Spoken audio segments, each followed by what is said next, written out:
আসসালামু আলাইকুম ভিউয়ার্স, আমি কাবের আছি আপনাদের সাথে এবং আপনারা দেখতেছেন সায়েন্স প্লাস ল্যাব। আজকে আমরা 30,000 মিলি অ্যাম্পিয়ার আওয়ার ক্যাপাসিটির একটি পাওয়ার ব্যাংক তৈরি করব।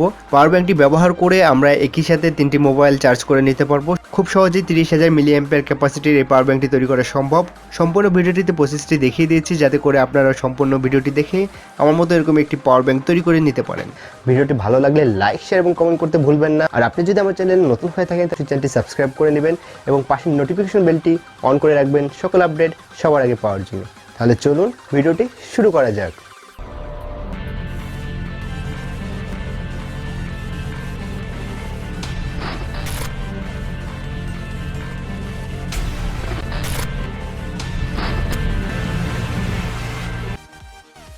পাওয়ার ব্যাংকটি তৈরি করার জন্য আমাদের এখানে একটি পাওয়ার ব্যাংক চার্জার মডিউলের প্রয়োজন হচ্ছে।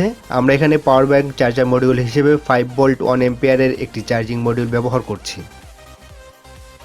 3টি মোবাইল একসাথে চার্জ করার জন্য আমরা এখানে ইউএসবি টাইপ এ এক্সট্রা 2টি ফিমেল কানেক্টর পিন ব্যবহার করছি। পাওয়ার ব্যাংকটি তৈরিতে আমাদের 3.7 ভোল্টের রিচার্জেবল লিথিয়াম আয়ন ব্যাটারির প্রয়োজন হচ্ছে। আমরা এখানে 5টি 6000 মিলি অ্যাম্পিয়ার আওয়ার ক্যাপাসিটির লিথিয়াম আয়ন ব্যাটারি ব্যবহার করছি।